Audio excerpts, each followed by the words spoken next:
Ladies and gentlemen, welcome to the debut of the Sensational Experience here on Noted Q's YouTube channel. I am, of course, Greg Cherry, the Pennsylvania Sensation, and I wanted to start off. I didn't want to do a Q&A to kick off my first episode because, well, nobody knew it was coming. But what I wanted to do is actually talk about a topic which many of you might disagree with me on. Many of you might agree with me on. I guess it depends on which side of the fence you are on. And that is conspiracy theories in the world of professional wrestling. I'm going to start with, obviously, one of the most critical moments in pro wrestling history, and that is the Montreal Screwjob, which is hard to believe that's almost 20 years ago that happened. The Montreal Screwjob, of course, for those of you who have been living under a rock and just became a wrestling fan 2 days ago, was a match between Shawn Michaels and Bret Hart at the 1997 Survivor Series in Montreal. Now that match had a little bit of a screwy finish, with Shawn Michaels putting Bret Hart in the sharpshooter and Earl Hebner calling for the bell due to Vince McMahon and essentially screwing Bret Hart out of the WWE Championship.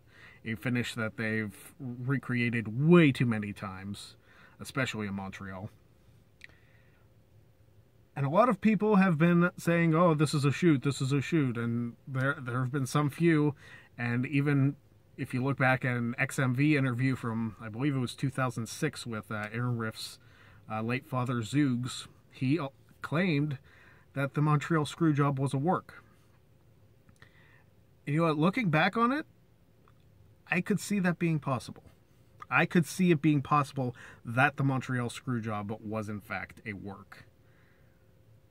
I mean, think about it. If you look at the WWE video game that came out, I believe this was 4 or 5 years ago, the storyline showed the backstage video of Triple H, Shawn Michaels, and Vince McMahon talking, saying if Bret Hart doesn't want to do business, we'll do business for him.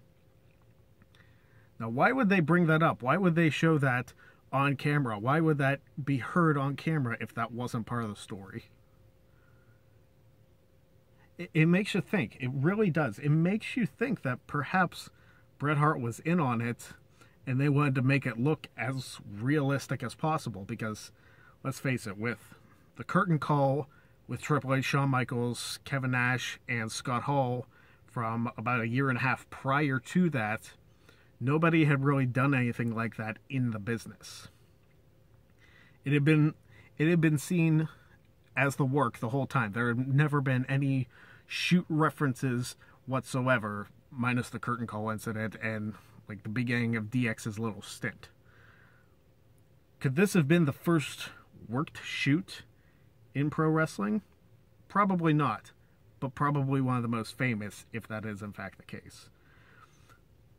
If you want any more insight on what people may think about it, you should check out JoeDombrowski.com because he has a DVD called The Montreal Theory, which is very popular. And Joe Dombrowski, for those of you who don't know, does commentary, he does ring announcing, a whole bunch of things around this area, around the tri-state area. And he's also worked for Ring of Honor, so go check out JoeDombrowski.com, check out The Montreal Theory, and perhaps you can get a little more insight and maybe come up with your own conspiracy theory. Now, I was talking to David Payne also earlier, and he brought up the whole potential worked shoot, whichever it was, between Hulk Hogan and Vince Russo from Bash at the Beach 2000. Now, for those of you who don't know, that's not as famous as the Montreal Screwjob, but at Bash at the Beach 2000, Hulk Hogan returned as Hollywood Hogan to face Jeff Jarrett for the WCW Championship. And if you watch the match from Bash at the Beach 2000, match, if you can call it that, Jeff Jarrett's music had been playing for about a minute and a half and he hadn't come out. And then he just looked upset the entire time he was even involved. Hogan came out doing his Hogan-like stuff. And as soon as the bell rang, Jeff Jarrett laid down. And Vince Russo had come out before that, showed Hogan the belt, threw it to him, and then walked away. And then Hogan said, "Is this your deal, Russo? That's why this company's in the damn shape it's in, because of BS like this." And then Hogan covered Jarrett with his foot, got the pin. Jarrett left the ring, didn't even look back to talk to Hogan, and that was the last we saw of Hulk Hogan in WCW. And then Russo came out and cut a scathing promo on Hulk Hogan for about 5 or 6 minutes the same night. And he just ripped in to not only WCW and its political thing, but also he ripped into Hogan and said you'd never see him again. Now, this one I could believe more than the screw job was a work. And the reason I say that is Vince Russo has this tendency to want to make things as real as possible. I mean, he's done so many things that seem pointless in pro wrestling, let's be honest. And it's a shame because his good work with the Attitude Era is kind of overshadowed by the fact that he killed WCW, the fact that he really brought down the quality of TNA, and many other things. It's like he has a horrible reputation with the IWC.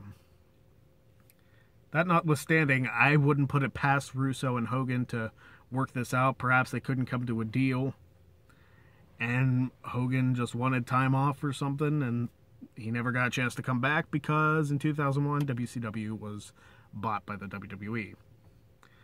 Now, whether or not that is the case,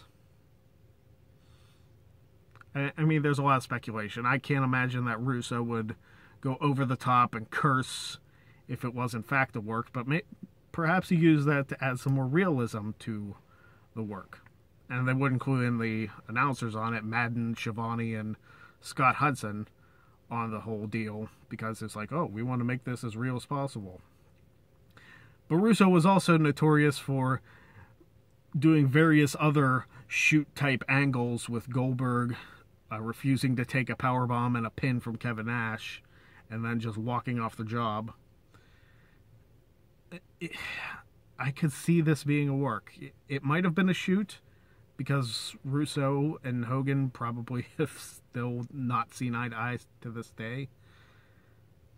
But this one I could believe, again, is more of a work than the Montreal Screwjob. Now, I want to bring up something that a lot of people, if you've read my columns that I wrote several years ago on NoDQ.com, if you remember them, then props to you. One of my first ones was a conspiracy theory that I came up with, that I believe is substantiated. And that is that Scotty 2 Hotty won the 2005 Royal Rumble match. Listen to my theory on this. Scotty 2 Hotty entered at number 14, I believe. Was on his way to the ring and got attacked from behind by Muhammad Hassan. As far as I'm concerned, he was an official entrant in that match. He never made it to the ring, but he was also never eliminated. Now, we all remember the botched finish between Batista and John Cena. Batista lifts Cena up for the Batista bomb. They both fall over the top rope. They're eliminated. Who's the only person from that match that wasn't eliminated? Scotty 2 Hotty. Scotty 2 Hotty, in my opinion, and based on the fact, if you follow the rules of the match, he was an official entrant. He doesn't have to get in the ring in the first 90 seconds of the match because, well, if you look at 2000, the Boss Man entered and he stood outside the ring for about 2.5 minutes until Test came and beat him up and threw him in the ring.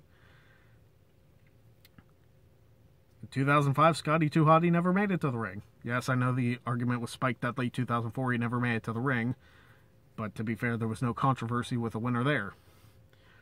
Unless you check WWE.com, then you find out that Rumble doesn't exist for obvious reasons, despite it probably being one of the best out there. So my opinion, Scotty 2 Hotty won the 2005 Royal Rumble. I want to know what you guys think. I want to know how you feel about any of those conspiracy theories. If you believe the Montreal Screwjob was a work, if you believe the Hogan-Russo incident at Bash at the Beach was a work, and if you could see my side of the story that Scotty 2 Hotty won the 2005 Royal Rumble. Again, that third one is not very popular because it's not made the rounds. And, I could also throw in Ted DiBiase actually having a reign with the WWE Championship, because as another co-host of mine, Jeff Meacham, mentioned, that he actually did defend it a couple times. So if you defend the championship, then you should actually be considered to have a reign with the title. So Ted DiBiase as WWE Champion is another one. What are some other conspiracy theories that you've come up with for pro wrestling? Send those my way. Send those to me on Twitter at PA Sensation. And you can start sending in questions too, because I wanted to debut something, this sensational experience, with some thought-provoking questions, some thought-provoking insight. I want some debate going on here. So next time, maybe I'll answer your questions on this show. This has been the first episode of the Sensational Experience here on No DQ's YouTube channel. And until next time,